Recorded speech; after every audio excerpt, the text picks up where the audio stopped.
Right. Can you see my screen? Yes, sir, I can.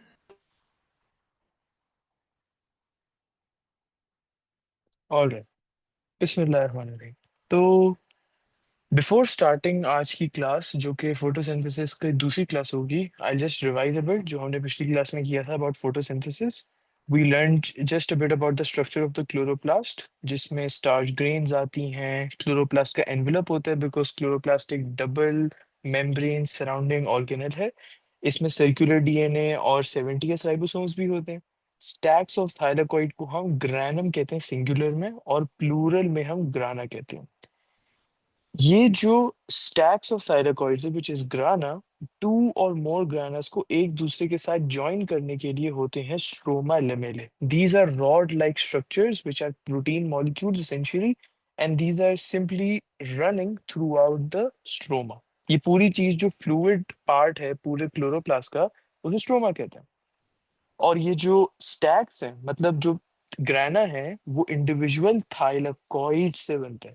एक thylakoid के अंदर अगर हम जूम इन करेंगे तो थाइलाकॉइड मेम्ब्रेन मिलेगा, उसका थाइलाकॉइड हमें स्पेस मिलेगा। राइट। फिर हमने बात की थी कोई फोटोसिंथेसिस की इक्वेशन के बारे में, where in it's the reverse of the respiration equation. 6CO2 plus 6H2O make C6H12O6 plus 6O2।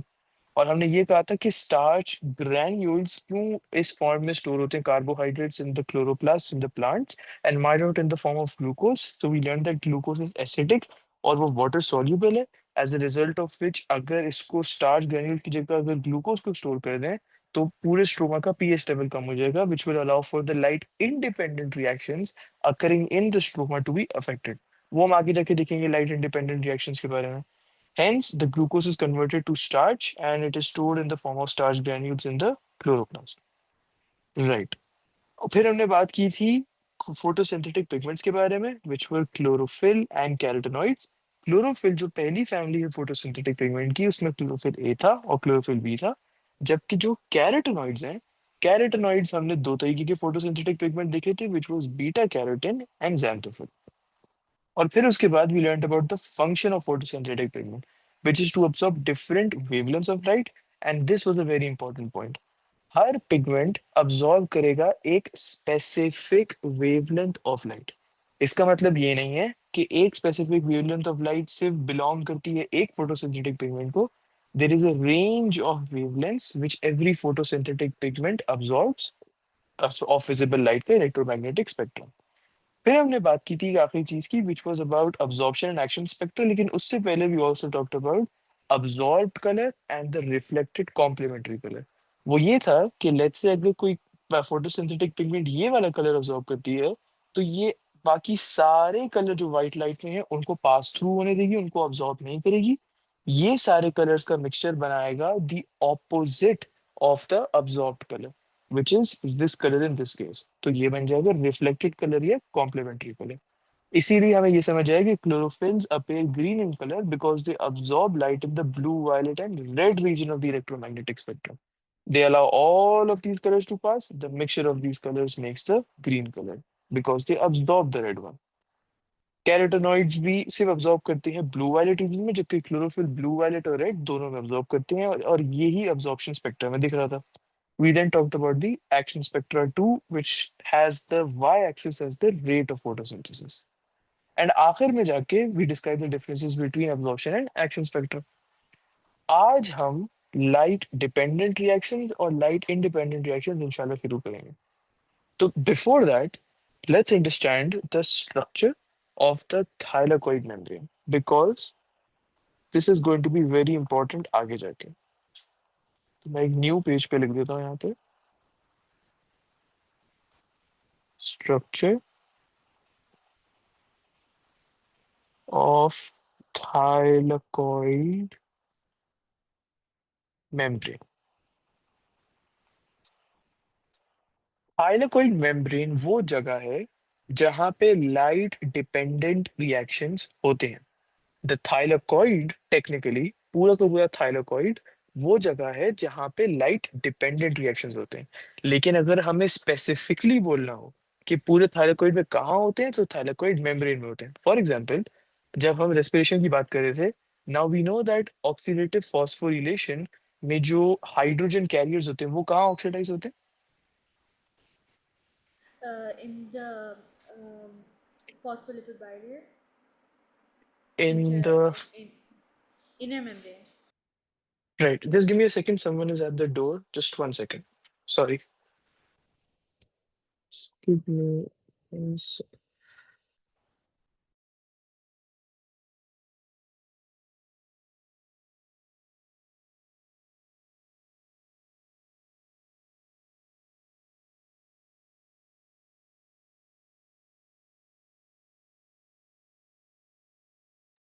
नहीं सॉरी राइट ओके तो we were talking about the hydrogen carriers ये हाइड्रोजन कैरियर्स ऑक्सीडाइज कहाँ पे होते हैं during oxidative phosphorylation Inner membrane.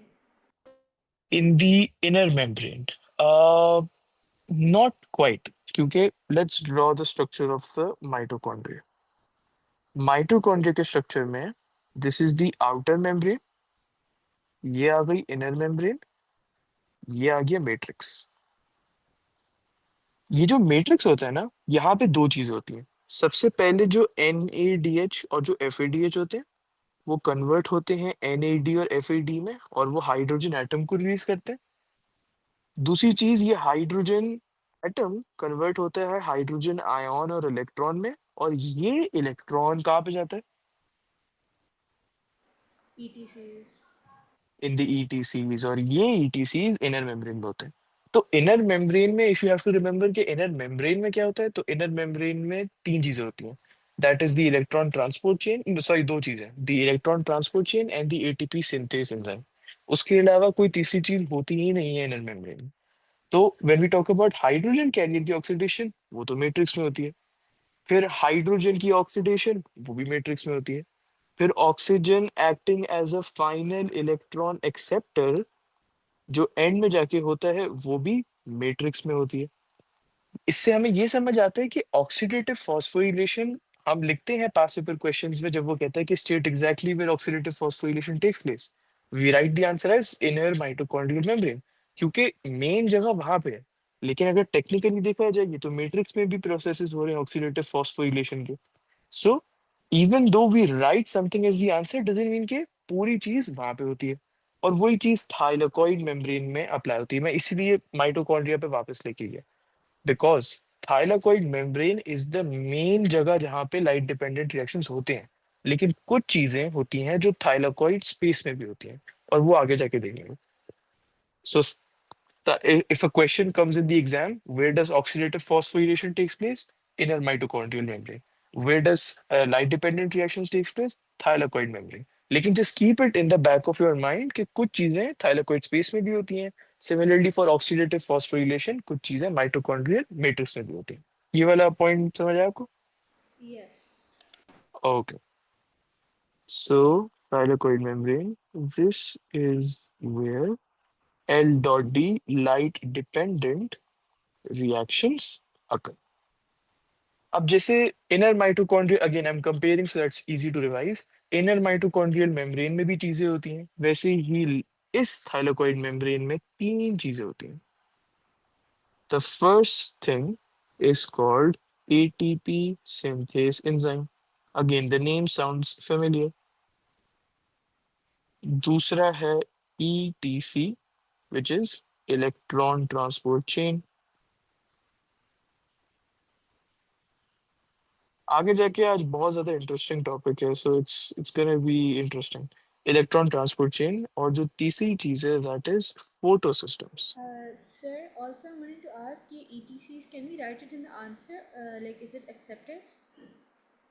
या it's an acceptable acronym ETC लिख सकते हैं यस Okay. Thank ओके अच्छा could you tell what process occurs involving ATP synthase enzyme उस प्रोसेस का नाम क्या है you. Chemiosmosis. केमियोस्मोसिस करेक्ट यहाँ पर भी केमियोस्मोसिस होगा अगेन अभी सिर्फ ब्रीफ ब्रीफ में बता रहा हूँ आगे जाके we look into it in detail So for now, I'm just explaining these three structures. ATP synthesis enzyme हमें already पता है. Electron transport chain हमें already पता है क्योंकि उसमें electron transport carriers होते हैं blah blah blah. Photo systems ये एक नई चीज है. So let's understand this. Photo systems. अब दो तरीके के फोटो सिस्टम्स होते हैं। There is something called photo system one, we write it ऐसे नोमन रोमन न्यूमरल में, और फिर photo system two another Roman numeral. अब ये जो फोटो सिस्टम होता है इसकी डेफिनेशन क्या है? अगर कोई पूछे कि बताओ फोटो सिस्टम क्या होता है, so what is the actual definition? The definition of photo system is they are light harvesting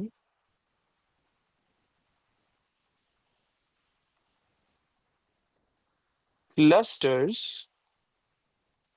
that have a funnel like structure.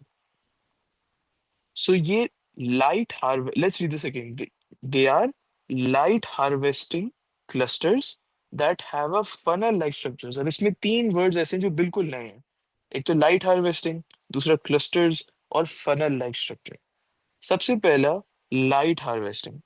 Light harvesting simply means that they are absorbing light. हम जब farmers होते हैं वो rice को harvest करते हैं, वो seeds के जो फ्रूट्स होते हैं वो उनको हार्वेस्ट करते हैं, वो क्रॉप्स को हार्वेस्ट करते हैं, meaning they are producing those things.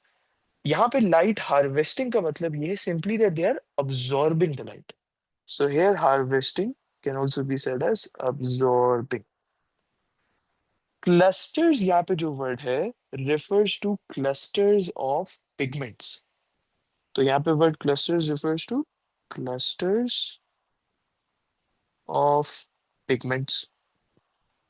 और ये जो तीसरा वर्ड है which is a funnel like structure, ये डिस्क्राइब करता है कि एक फोटो सिस्टम का स्ट्रक्चर किस तरीके का होता है, फनल के तरीके का होता है।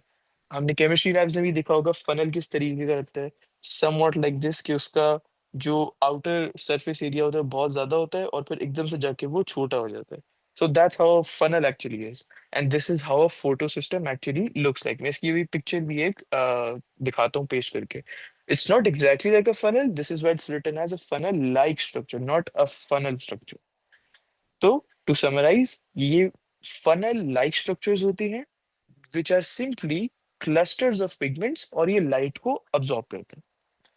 अब एक फोटो सिस्टम में दो स्ट्रक्चर्स होते हैं। A photo system is made up of two structures. So photo systems, इसके बाद मैं वो पिक्चर दिखाता हूँ, are made of two structures. Every single photosystem in every single thylakoid membrane, चाहे वो photosystem 1 हो, photosystem 2 हो, उसमें ये दो स्ट्रक्चर हमेशा होंगे। पहला स्ट्रक्चर का नाम है reaction centre. Again these are new terminologies, बहुत सारी एक साथ। अब a bit of time and you will be familiarized with all of these. दूसरा है एंटीना कॉम्प्लेक्स। ओके, अब पहले तो मैं वो पिक्चर दिखाता हूँ, एक second.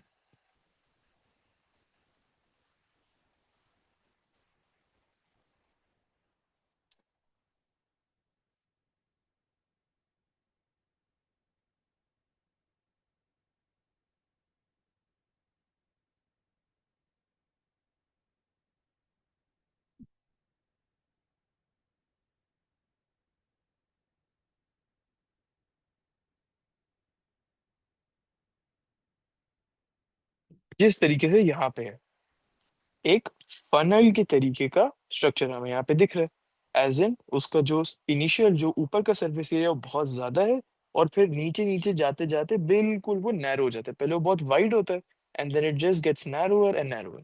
This is why it's called a funnel like structure. अब ये जो छोटी छोटी चीजें दिख रही हैं यहाँ पे, ये छोटी छोटी चीजें हैं pigments, and you can see एक पूरे फोटो सिस्टम में कितनी सारी पिगमेंट्स हैं, इसीलिए it's called a cluster of pigments. Right, that's the first thing. दूसरा, इस पूरे फोटो सिस्टम के अंदर वो जो दो स्ट्रक्चर्स हमने लिस्ट डाउन किए थे, रिएक्शन सेंटर और एंटीना कॉम्प्लेक्स, वो कहाँ कहाँ पे हैं? ये जो पूरी चीज है जो मैं ये हाईलाइट कर रहा हूँ, this part right here, this part, this part and this part, मतलब ये तीनों चीजें except this part. meaning from here until here. Can you see this red line? Yeah. Yeah. तो यहां से लेकर वहां तक it is called the antenna complex.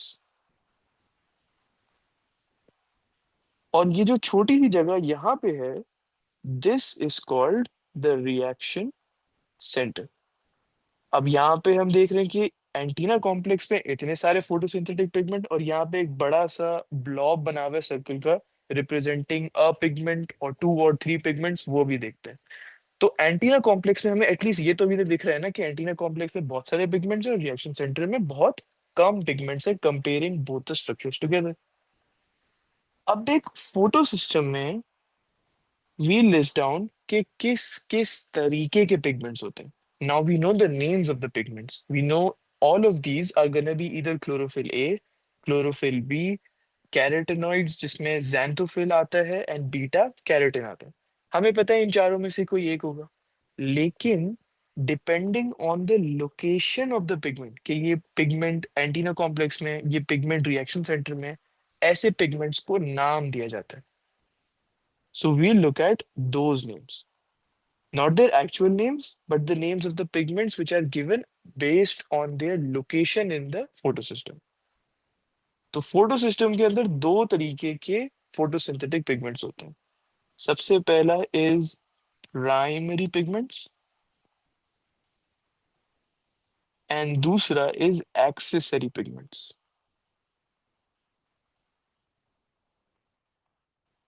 Accessory pigments वो फोटोसिंथेटिक पिगमेंट्स होते हैं जो कि प्रेजेंट होते हैं in the antenna complex, while primary pigments are those pigments which are present in the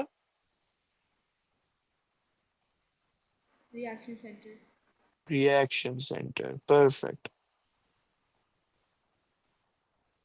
अब एक बहुत ज्यादा इंटरेस्टिंग चीज है, और वो क्या, वो ये कि we know the four photosynthetic pigment, उसके अलावा कोई सिलेबस में नहीं है. Chlorophyll A, chlorophyll B, beta carotene and xanthophyll.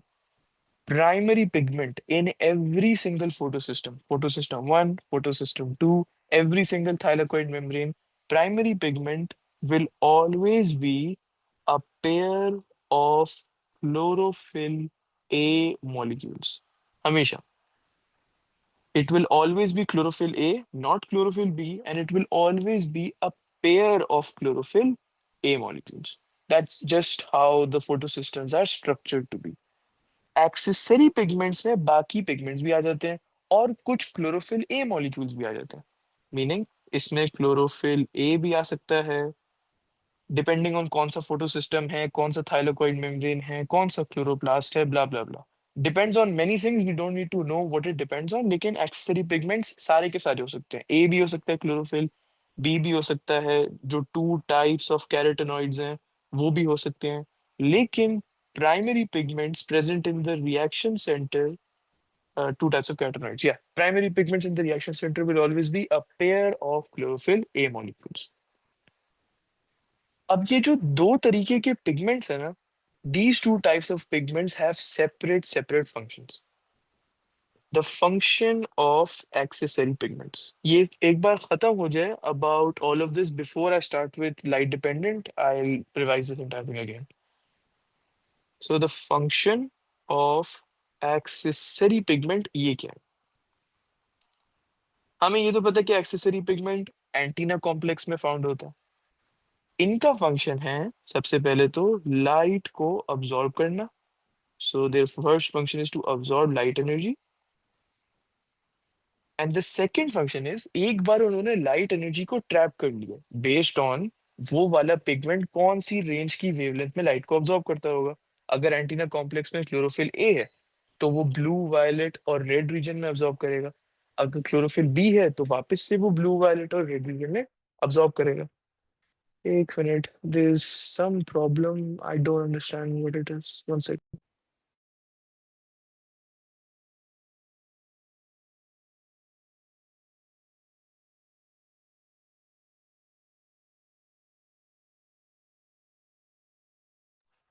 Right, आज थोड़ा इशू हो रहा है घर पे, I am sorry for that. Okay. No, it's fine.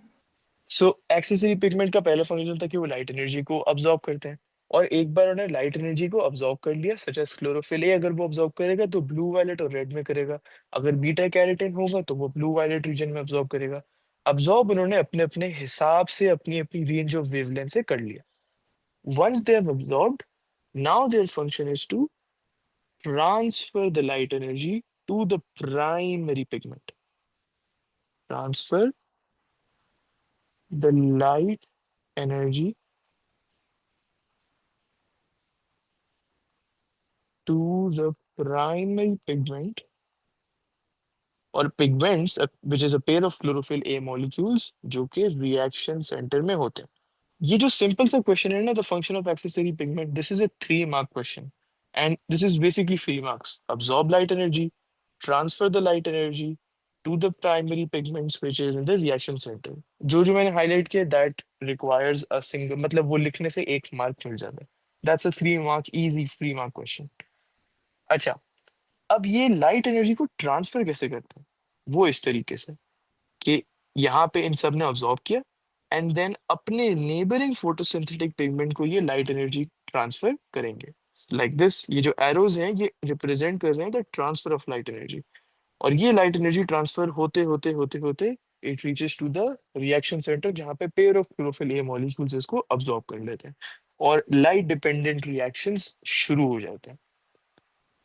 Right, now comes the topic of the antenna complex. ये हमने देख लिया कि ये एंटीना कॉम्प्लेक्स वो फोटोसिंथेटिक पिगमेंट्स होते हैं जो स्पेसिफिक वेवलेंथ ऑफ लाइट को ऑब्जॉर्ब करते हैं। The absorb light is transferred to the subsequent pigment below it. Okay, और क्लोरोफिल ऑब्जॉर्ब कर लेता है। अब we look at the two different types of photo systems जो ऊपर लिखा था हमने, photo system 1 and photo system 2। So photo system को मैं शॉर्ट फॉर्म में P.S1 लिखूंगा, representing photo system 1। Now this is not an acceptable acronym, पूरा लिखना पड़ेगा एग्जाम में photo system, I am just writing it in short form में PS2 photo system 2। Photo system 1 में 700 nanometers of wavelength of light absorb होती है by the pigments in the antenna complex. मतलब photo system 1 के antenna complex में जो photosynthetic pigments हैं वो अब्सॉर्ब करते हैं 700 नैनोमीटर की wavelength of light. So 700 nanometers of wavelength of light is absorbed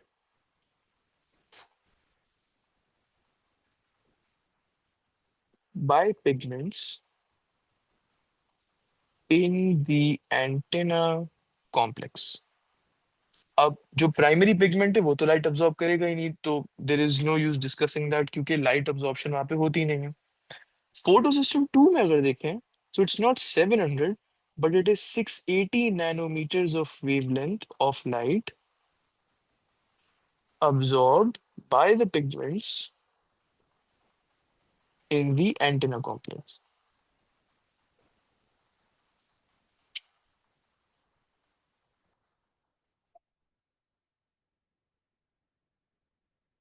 You already have learned it in school, I believe, ये photosynthesis का chapter। Yes, we're done with it. Right, तो थोड़ा सा सिंपल हो जाएगा, क्योंकि यहाँ पे मैं एक टर्म लिखूंगा जो नॉर्मली जब बच्चे पहली बार पढ़ रहे होते तो वो उनको समझ नहीं आती है, but this will be a bit easier.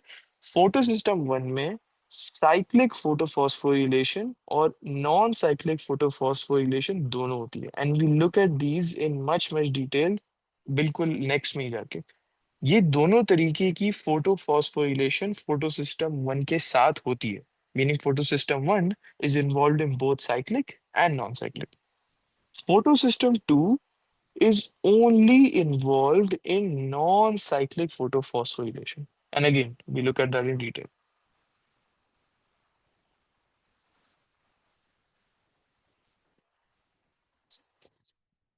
Now, ये जो फोटोसिंथेटिक पिगमेंट्स हैं, इन्होंने लाइट एनर्जी को अब्सॉर्ब कर ली। ये लाइट एनर्जी अपने सब्सिक्वेंट पिगमेंट जो उनके नीचे है उनको ट्रांसफर करते जाएंगे करते जाएंगे, और जो pair of chlorophyll A molecules है वो ऑब्जॉर्व कर लेंगे। इसका मतलब क्या है? इसका मतलब ये है कि फोटो सिस्टम वन में क्लोरोफिल ए के पास कौन सी वेवलेंथ ऑफ लाइट पहुंचेगी? 700 nanometers. 700, perfect. And what about photo system two? 680 nanometer. 680 nanometers, correct. तो यहाँ पे भी क्लोरोफिल ए 680 नैनोमीटर्स। ओके, अब हम बात करेंगे about the light dependent reactions which is taking place. सबसे पहले लाइट डिपेंडेंट रिएक्शंस में we'll talk about cyclic photophosphorylation. Because ये जो लाइट डिपेंडेंट रिएक्शन है, ये light dependent reaction two cases में चलता है, meaning there are two possibilities of a light dependent reaction happening. या तो लाइट डिपेंडेंट रिएक्शन में सिर्फ और सिर्फ साइक्लिक फोटोफॉस्फोरिलेशन होगी, या तो लाइट डिपेंडेंट रिएक्शन में non cyclic photophosphorylation and photolysis of water होगी। It will be one of the two cases. ऐसे नहीं हो सकता कि साइक्लिक फोटोफॉस्फोरिलेशन होगी और फोटोलाइसिस होगा, नहीं ऐसे नहीं होगा। इट विल इधर बी ओनली साइक्लिक, और if it is non cyclic then there will also be the photolysis of water. तो first we will discuss the first possibility of light dependent reaction to occur, which is only cyclic photophosphorylation. Cyclic photophosphorylation only involves photosystem 1, which is PS1 में यहाँ पे लिख देता हूँ। अब यहाँ पे ये वर्ड है cyclic. When I say the word cyclic, what comes to mind first? And the first word which comes to mind, Continuous. Continuous, cycle की तरह। जैसे क्रेब साइकिल था, it was a cycle of reactions, it was a chain of reactions acting as a cycle. इसी तरह cyclic photo phosphorylation is a साइ continuous process, it's a cyclic process. जो जो chain of reactions हो रहे होते हैं वो एक साइकिल के तौर पे हो रहे होते हैं। तो जो लाइट एनर्जी हार्वेस्ट होती है, सबसे पहले वो फोटोसिंथेटिक पिगमेंट्स अब्सॉर्ब करते हैं by absorbing 700 nanometers of light. ये एंटीना कॉम्प्लेक्स में प्रेजेंट होते हैं। ये एनर्जी पे ट्रांसफर होती है फोटोसिंथेटिक पिगमेंट्स के थ्रू, जो एक्सेसरी पिगमेंट्स हैं, और ये प्राइमरी पिगमेंट तक पहुंच जाती है, जो कि इस लाइट एनर्जी को अब्सॉर्ब करते हैं। हमने अभी तक यहाँ पे देखा था। So I just write this down. अब यहाँ पे साइक्लिक वाला पार्ट तो आया नहीं। साइक्लिक वाला पार्ट ये है कि एक बार पूरा प्रोसेस हो जाएगा, उसके बाद वापस से ये प्रोसेस रिपीट होगा without any extra energy being provided. The same process will happen again and again and again and again. And this is why cyclic photophosphorylation is used by plants when they want to have maximum photosynthesis to take place. वो इसीलिए क्योंकि cyclic में it's a continuous process. हमें बार बार energy नहीं देनी पड़ती, हमें कुछ भी नहीं करना पड़ता, बार बार प्रोसेस हो रहा होता है, हो रहा होता है, एंड प्रोडक्ट्स हमें मिल रहे होते हैं, मिल रहे होते हैं, एंड फोटोसिंथेसिस बढ़ता जाता है, बढ़ता जाता है। So this results in more photosynthesis taking place.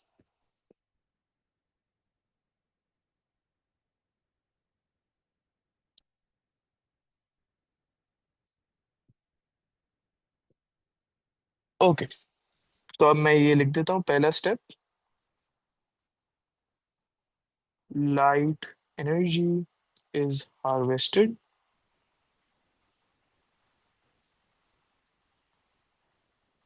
Now it's really important to remember कौन सी wavelength of light absorb होगी. This often carries one mark, कभी कभी नहीं भी, depending on marking scheme to marking scheme, लेकिन कभी कभी it does carry one mark. So 700 nanometers क्योंकि PS1 की बात हो रही है.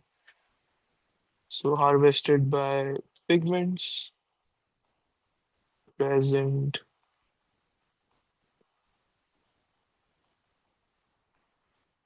in the antenna complex of PS1. The energy is transferred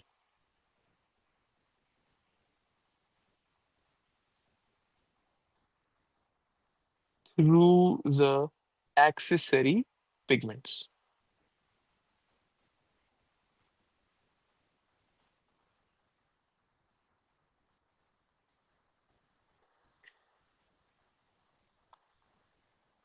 And it then reaches the primary pigment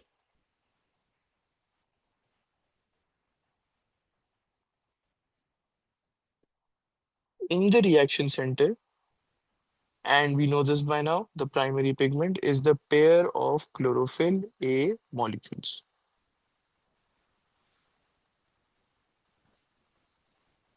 Acha, before we move on, chlorophyll molecules या for any photosynthetic pigment for that matter, उसमें electrons present होते हैं. ये सुनने में थोड़ा सा अजीब लगेगा, but yes, every single photosynthetic pigment has electrons inside of it. And this electrons आगे जाके इसी photosynthetic pigment की मदद करेंगे. So, just as a disclaimer, her photosynthetic pigment में electrons होते हैं. Okay. ये pair of chlorophyll A molecules क्या करेंगे कि ये करेंगे इस लाइट एनर्जी को absorb. So they absorb the light energy. जब इस लाइट एनर्जी को ये अब्सॉर्ब कर लेते तो होता क्या होता है एक process which is called photo activation. So resulting in photo activation. किसी भी बायोलॉजी में वर्ड को समझने के लिए if you don't remember the meaning, break it down into two words. जैसे ग्लाइकोलिसिस को हमने दो वर्ड्स में तोड़ा था, डीफॉस्फोरिलेशन को दो वर्ड्स में ब्रेक किया था, वैसे ये भी फोटो एक्टिवेशन को भी करेंगे. Photo and activation. Now when we learned of the word photosynthesis, उसमें दो वर्ड्स थे राइट, फोटो था और एक सिंथेसिस था. सिंथेसिस का मतलब क्या होता है? Formation. फॉर्मेशन. एंड फोटो का इन दिस केस क्या मतलब होता है? Light. Light. So there was formation of glucose using light. Photo यहाँ पे मतलब होता है light. And activation is simply activation. मतलब लाइट के जरिए कोई चीज यहाँ पे एक्टिवेट हो रही है. वो जो चीज एक्टिवेट हो रही है उसे कहते हैं electrons. Electrons are being activated in the chlorophyll A molecules. जब ये light energy chlorophyll A molecules ने अब्सॉर्ब की तो उसके अंदर जो इलेक्ट्रॉन्स थे वो एक्टिवेट हो गए. And why did they activate? Because of the light absorb by chlorophyll A. अगर क्लोरोफिल ए लाइट अब्सॉर्ब नहीं करता तो ये एक्टिवेट भी नहीं होते. इसीलिए it's not activation, it's photo activation. Okay, so resulting in photoactivation taking place. Photo activation का मतलब होता है कि अब इलेक्ट्रॉन्स एक्टिवेट हो गए. जब इलेक्ट्रॉन्स एक्टिवेट हो जाते हैं so we call them energetic electrons. अब अगर कोई इलेक्ट्रॉन एनर्जेटिक है तो वो अपनी पोजीशन पे तो रहेगा नहीं. हमने ऑक्सीडेटिव फॉस्फोरिलेशन में भी देखा था, इलेक्ट्रॉन अगर एनर्जेटिक है it's moving from one carrier to the next. यहाँ पे भी यही होगा. एनर्जेटिक इलेक्ट्रॉन्स जो इस वक्त फिलहाल इन द क्लोरोफिल ए मॉलिक्यूल हैं, ये क्लोरोफिल ए मॉलिक्यूल में से एमिट होंगे और फिर ये थाइलाकोइड मेम्ब्रेन के अंदर चले जाएंगे where in they move through the electron transport chain. तो ये जो पूरा का पूरा प्रोसेस हो रहा है इस वक्त, ये इस वक्त थाइलाकोइड स्पेस में हो रहा है. माय बैड क्लोरोफिल ए जो थाइलाकोइड मेम्ब्रेन में है which is in the photosystem, वहीं से निकलता है and to the neighbouring part of the thylakoid membrane, ETC में वो चला जाता है. So just ignore the part of the thylakoid space. मैं अगला पॉइंट सोच रहा था, ignore that part. So photo activation is emission of energetic electrons. पहले इलेक्ट्रॉन्स थे वो नॉर्मली बैठे हुए थे क्लोरोफिल ए में, उन्होंने एनर्जी को ऑब्जॉर्ब किया और फिर वो एनर्जेटिक हो गए.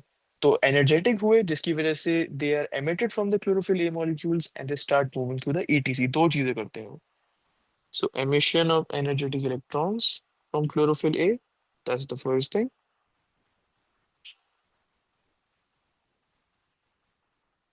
And then after that movement through the etc.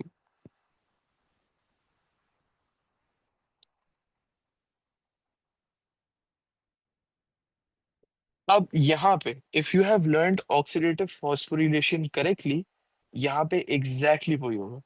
और वो क्या? Electron transport chain consists of electron transport carriers जब एनर्जेटिक इलेक्ट्रॉन्स मूव करेंगे थ्रू इलेक्ट्रॉन ट्रांसपोर्ट कैरियर्स, तो क्या होगा? What will be the reaction which the carriers undergo? A series of redox reactions. Redox reactions. Perfect. तो यहाँ पे जब वो एंटर होंगे इलेक्ट्रॉन किसी भी कैरियर में, तो the carrier will be reduced, और यहाँ पे when they will leave the carrier is gonna be oxidised. तो during this series of redox reactions the electron is losing energy। यही एनर्जी फ्री कैरियर्स यूज करते हैं। Free carriers मतलब वो carriers जिनके अंदर इलेक्ट्रॉन प्रेजेंट नहीं होता, निकल चुका होता है। फ्री कैरियर्स इस एनर्जी को यूज करते हैं and then they act as proton pumps, H plus ion pumps, and they are actively pumping the protons. Now it's necessary, very important to learn कहाँ से कहाँ तक pump कर रहे हैं। They are actively pumping the protons from the stroma into the thylakoid space। मैं यहाँ पे क्लोरोप्लास्ट का स्ट्रक्चर वापस से बना देता हूँ।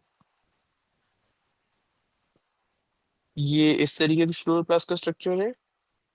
All of this part is the stroma, this part is the thylakoid. जहां पे ये थाइलाकोइड का जो मेम्ब्रेन है, यहाँ पे ये ईटीसी है। यहाँ पे जो H प्लस आयोन्स हैं, ये बहुत कम कॉन्सेंट्रेशन में है, और यहाँ पे बहुत ज्यादा कंसंट्रेशन में है। तो ये पंप करते हैं इन H प्लस आयंस को from the stroma into the thylakoid space. This is the thylakoid space. See, यहाँ पे भी थाइलाकोइड स्पेस का वर्ड मेंशन्ड हो गया, even though we are talking about the light dependent reactions which takes place in the thylakoid membrane. तो मैं वही शुरू में बता रहा था। तो ये स्ट्रोमा से थाइलाकोइड स्पेस में मूव कर जाते हैं। Step number 3, this results again the same thing as respiration, this results in a proton gradient being developed। एक प्रोटॉन ग्रेडियंट, एक concentration gradient भी इसको बोल सकते हैं, एक steep concentration gradient। So this results in a steep proton gradient being developed, causing these hydrogen ions, or in other words protons, to move down the concentration gradient। अब यहाँ पे अगर कम कंसंट्रेशन है स्ट्रोमा में, और थाइलाकोइड स्पेस में ज्यादा concentration है, और जो कैरियर्स हैं इन्होंने प्रोटॉन पंप्स की तरह एक्ट करके और भी ज्यादा स्टीप कर दी concentration gradient. So now there is a lot of protons in the thylakoid space, very less protons in the stroma, which obviously means protons will now move from the thylakoid space into the stroma through किस type की diffusion? Facilitated diffusion.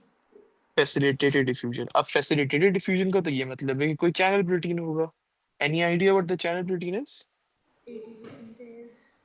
ATP synthase. Very, very simple. So down the concentration gradient by facilitated diffusion, and then they move through the ATP synthase enzyme।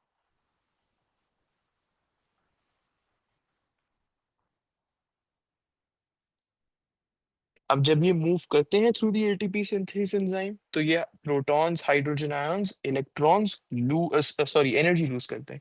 अब जब ये energy lose करते हैं, तो ये energy ATP synthase enzyme use करता है, और वो एटीपी को प्रोड्यूस करता है, which in other words is chemiosmosis.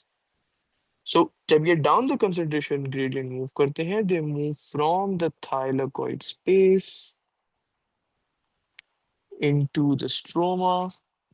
अब बच्चे ऑफन इसमें कंफ्यूज हो जाते हैं, रिमेम्बरिंग दिस एंड रेस्पिरेशन वाला, so make sure to differentiate between both of them. So moving from the thylakoid space into the stroma, they move through the ATP synthase enzyme, which uses the energy lost by protons for chemiosmosis। और ये जो chemiosmosis है, इसको हम एक chemical equation से represent कर सकते हैं। ADP plus an inorganic phosphate group making ATP molecules। अब there is a question, और वो question हमने respiration के वक्त भी किया था, and it also applies here। Why do the protons move through the ATP synthase enzyme and not through the thylakoid membrane, directly through the thylakoid membrane?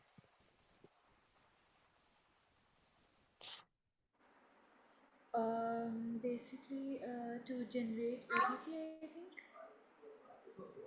Generate ATP, okay, that's a good point, लेकिन ATP तो किसी दूसरे तरीके से भी generate हो सकती थी। इत नेसेसरी क्यों है कि मतलब नेसेसरी तो है एटीपी प्रोड्यूस करने के लिए, लेकिन क्यों नहीं कर सकते? Like why can't they just directly pass through the thylakoid membrane some of the protons? The thylakoid membrane is impermeable to H plus ions, I think. Yes, perfect. So, because it has purposely been made the thylakoid membrane impermeable to protons, सारे के सारे protons को ATP synthase के through जाना पड़ता है, which forces chemiosmosis to take place. इसलिए इससे हम एक fool proof तरीका इंश्योर करते हैं कि chemiosmosis होके ही रहेगा। ऐसा नहीं होगा randomly साइड से कोई प्रोटॉन निकल जाएगा and thylakoid membrane के थ्रू चला जाएगा, no. So all every single proton from the thylakoid space moving into the stroma passes through ATP synthase and loses energy. And it passes through ATP synthase because the thylakoid membrane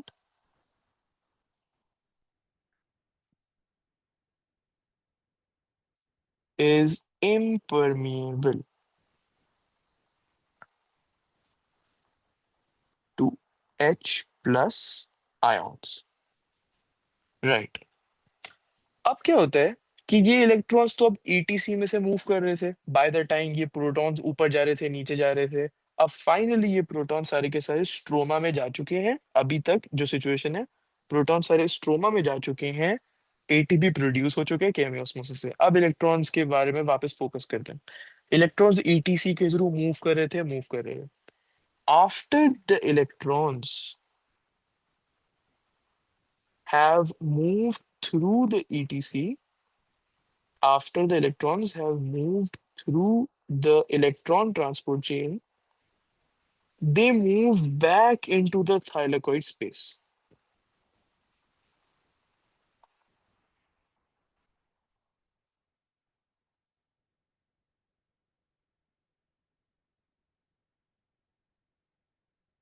And after moving back into the thylakoid space, they are then reabsorbed by photosystem 1. जब ये photosystem 1 से reabsorb हो जाते हैं, इस photosystem 1 के बिल्कुल नीचे जाके क्लोरोफिल ए है।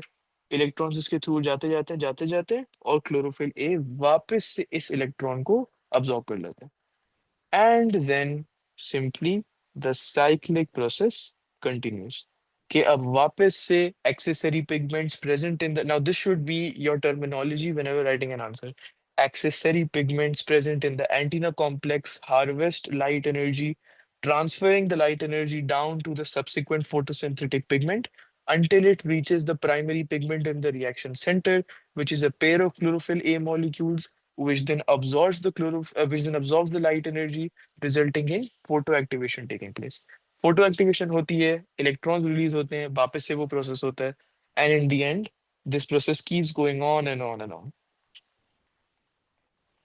So cyclic process continues. अब यहाँ पे कोई इलेक्ट्रॉन्स क्या यहाँ पे लूज हुए थे किसी फोटो सिस्टम ने? यहाँ पे जैसे फोटो सिस्टम 1 है, क्या किसी फोटो सिस्टम ने in this case electron lose किए थे? No. नो, बिकॉज पहले जब उन्होंने लूज किए वो सिर्फ टेम्पररीली लूज किए, वापस से भी अब्सॉर्ब कर लिए फोटो सिस्टम 1 ने। So there was no electrons which were lost by any photo system.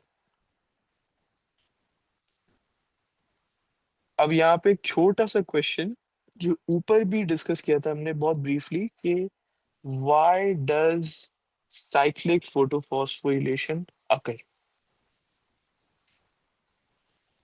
So could you tell me the answer कि क्यों cyclic photophosphorylation होता है and it's preferred over non-cyclic photophosphorylation? Basically, because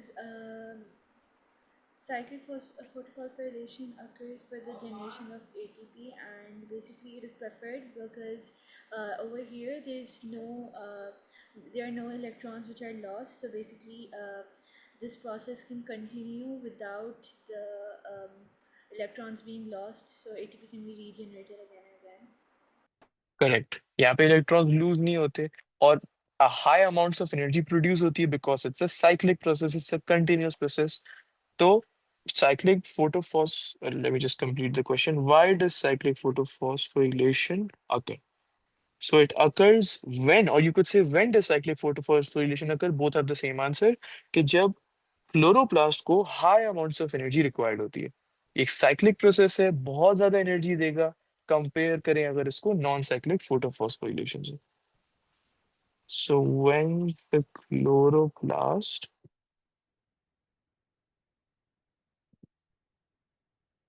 needs high amounts of energy.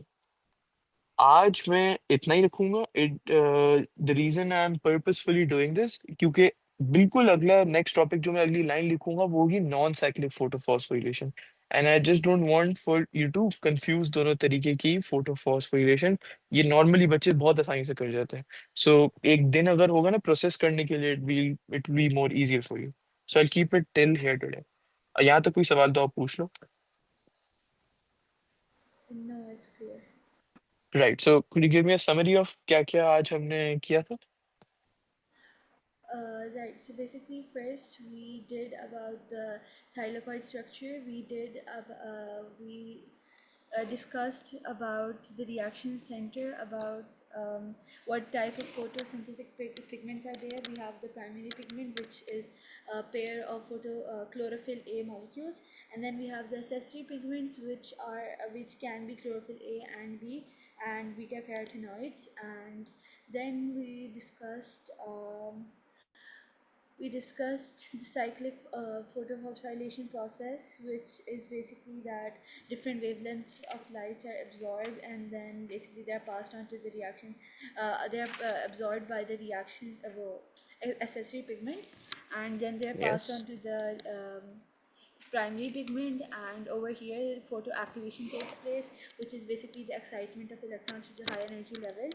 And basically after that these electrons leave the photosystem and move to the ETCs, and they are transferred through the ETCs while releasing energy as they go, and this energy is used to pump the H plus ions into the thylakoid space, I think. Yeah, this is Yeah. where it gets a bit confusing. Into the thylakoid space, correct. Okay, right. Into the thylakoid space, and then basically they move back into the. एक minute. I just got confused.